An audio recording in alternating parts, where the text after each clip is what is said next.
and welcome to 3Q, where I interview industry professionals for just 15 minutes by asking three powerful questions.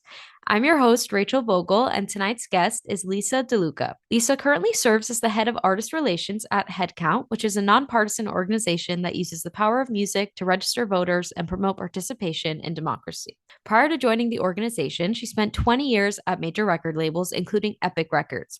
While there, she ran the content marketing department, working with several iconic artists like Camila Cabello, Future, Meghan Trainor, and Travis Scott. With all that said, we are very lucky to have her join us. So, Lisa, thanks for being here. How's it going? Hi, Rachel. Thanks for having me. Of course. All right. Are you ready for the first question? I am ready. Let's do it. Imagine for a second you're sitting down with your 25-year-old self. What one piece of advice would you give her on a personal note? And what one piece of advice would you give her from a business perspective? Okay. Wow. 25 feels like 5 minutes ago, but it also feels like 50,000 years ago.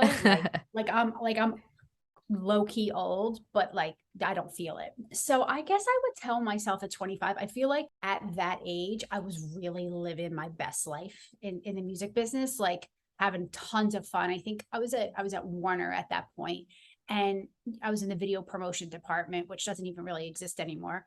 And it essentially was like this big crew of people that really we all hung out all the time. Like it was really weird, and I don't think it's ever really like happened again after that, in like Hmm. in the sense of community that the labels, the people at the video channels that we all had. Like we would literally go out like once a month, and it would be like 50 people deep, and be out Wow. 3, 4 o'clock in the morning, and we would all go to shows and hang out together, and like we would have the best time. So I think if I would talk to my 25-year-old self, I would say really enjoy this moment that you're in, because it is not normal that you have this kind of like community within the business, that everybody's hanging out and friends and loves each other like that. Now, I don't know if that's just something that's changed as the years have gone by. It's just a little bit of a different thing. But like, I don't feel like I see that even with the younger people, that kind of crew, that like hive mentality that we all kind of almost had back then. And those people have continued to be my friends, 15 years later. Hmm. So I would just personally, and professionally, I would tell myself to really enjoy those moments.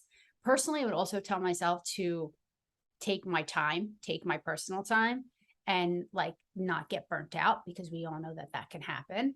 Hmm. And when you're in the thick of it, you're that young, you don't realize it. Um, I guess that's also personal and professionally. And then I guess like, you go through these dips, like these ebbs and flows, where like everything really sucks and then everything's really great. And I would just tell myself too, like, you're gonna ride every time that happens, you're gonna ride it out, and you're gonna be great on the other side. Hmm. So a couple different things. All right, moving along. Every industry has its dirty little secrets, and you and I both know that it's no different in the music industry. And sometimes people think that's a bad thing, but that's not always the case. Sometimes they can be good. What's one secret you would like to share with our listeners about the industry? Hmm. That's a hard one. That's a really hard one. You know what? I don't know if this is a secret, but it's a piece of advice that I always gave when I was on the label side, that I always gave my up and coming artists. And it was basically, if you are kind to people and you treat people with respect, you have already fought half of the battle of getting people to care about your stuff before they even hear a song. Like, it goes so far when you talk to a partner in a way that makes them feel like you are seeing them. Do you know what I mean? And you Right. care about them and you appreciate what they're doing. And that went for like internal too. I'm like, you have to work the people within the label too. So I think that's a piece of advice that I gave to artists, and also a piece of advice that I would give to anybody. It's like, you never know who your boss is going to be one day. For sure. You never know who's going to be in charge of your destiny. And if you just are nice to people, now you don't let anybody walk all over you, and sometimes you have to be a hard ass. But if your general, set is to treat people nicely and just like literally just be nice to people, you it's just so helpful, and because Mm-hmm. people spend, artists especially, they spend a lot of time like not engaging with the people that they're working with. I'm like, that's a mistake, because when you're successful, you can do that. When you're not successful and you need help, the people that you were nice to will remember that and they will help you. They will absolutely help you. If you aren't nice to them and you're kind of an ass, then they'll be happy when, like, nobody's going to be banging down the door to try and help you when you're failing. They're going to remember what you did. Mm-hmm. I guess I don't know if that's a secret, but I think that's like a good piece of advice that Definitely. a lot of people maybe don't think about. Mm-hmm. Yeah. And I think it's interesting that you bring up the point of like, you never know who's going to be your boss one day, because that's something that has been brought up in different ways multiple times on this podcast. And I think that it's so true. And like, it's almost like the biggest, smallest environment that you could work in. Dude, this can I curse? Yeah. This shit is high school. This shit is high school. It literally it's got clicks, it's Mhm. got gossip, it's got people who are friends with somebody and then they're not friends with that person. It's literally high school. Well, we're getting through one day at a time. All right, last question. Throughout your career, I can only imagine that you've been asked a lot of questions, whether for industry conferences, the media, or even a promotion. But throughout all of those interviews and all of those questions, I'll bet there was one that you've never been asked but would have liked to. So, what is that question and what would be the answer? Oh my goodness. No, that's a really hard question. I don't know. I feel like I've been asked a lot of things. I guess I think sometimes something that is undervalued and and not talked about a lot in this business is keeping your dignity and not being a shady, you know, gross person, because that can happen a lot. And it's really hard to not let yourself like go to the dark side.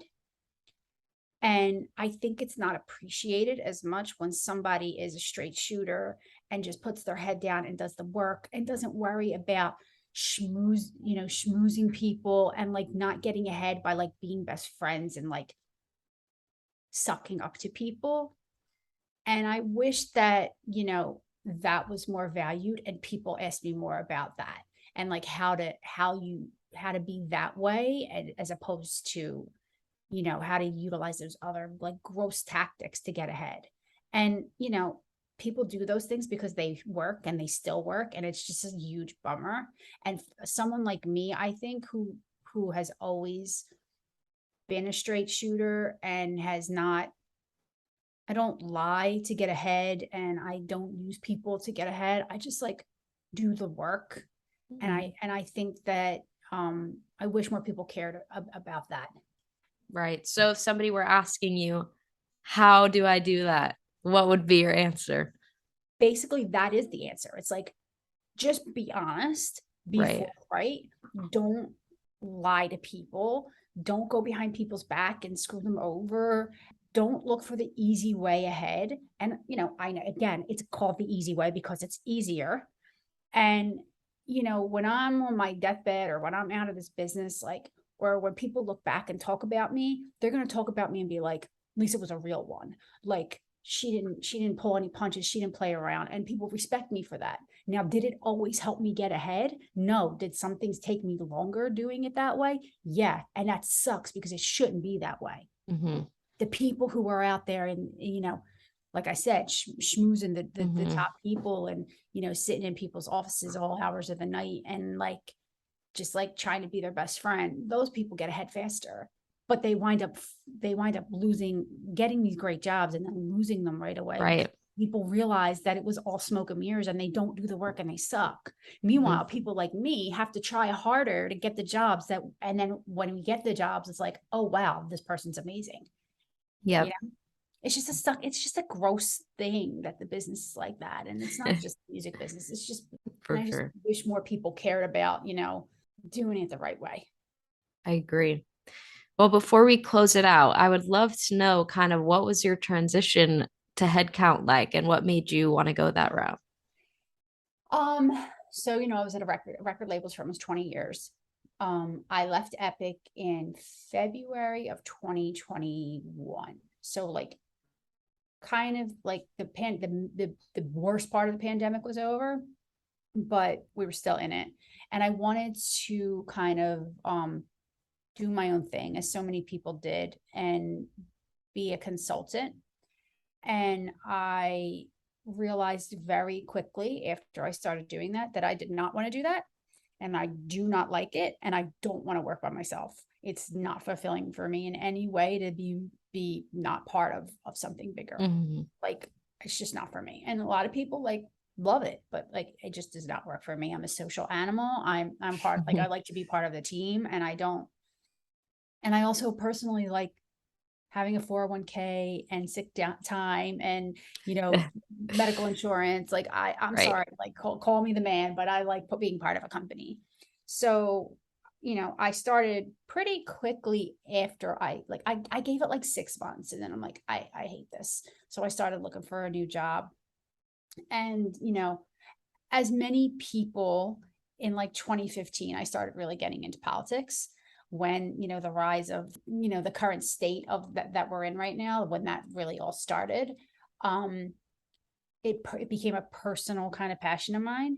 So when this job came up, it's funny, I didn't even see this job. Like 10 people texted me the link to this job. Like, oh my God, this is like, they're like, you have to have this job, because it's like literally a combination of the music business stuff that I have so much experience in. And then like a personal passion of mine is like, civic education and responsibility, essentially. Mm-hmm. And I just like, I went for it hard. And it worked out. And, a year after I left, I was at HeadCount. And a year after I left Epic, I was at HeadCount. And, we're gearing up for the midterms, which is super important. We're a couple weeks away at this point, which is really scary, less than 50 days. And, yeah, it's just been a really rewarding experience. And I love it. I really do. I'm so glad I made the move. Again, it's like, that's like going back and telling yourself, it's like, it's all going to turn out okay. Mm-hmm. Yeah, that's something that I think about all the time when like you're in a tough position. I always try to think back to like, okay, a year ago, I thought that I would never get out of that situation. So I'm here. And the fact that you're in a new situation, even if it's still kind of shitty, maybe that's better because you got out of the old one. So it'll happen again. That's a very good way of looking at it. Yeah, Mm-hmm. it's all just a stepping stone to the next thing, right? And like at the end of the day, your quality of life is the most important thing. So you want to do a good job. It's like I'm a hustler. I've always been a hustler. But at the end of the day, it's like I told you, I just had a baby. So it's like Mm-hmm. work-life balance is super important. And I know your generation realizes that in a way that my generation never did. And still Mm-hmm. don't. Like I still have to check myself sometimes. I'm like, this is not that serious. Right. Awesome. Well, Lisa, it has been so great having you on tonight. I appreciate you taking the time to chat. And to all of Thank you my for having listeners, me. I know you enjoyed hearing from Lisa just as much as I enjoyed speaking with her. So stay tuned for next week's episode of 3Q, where I interview industry professionals for just 15 minutes by asking three powerful questions. See you next time.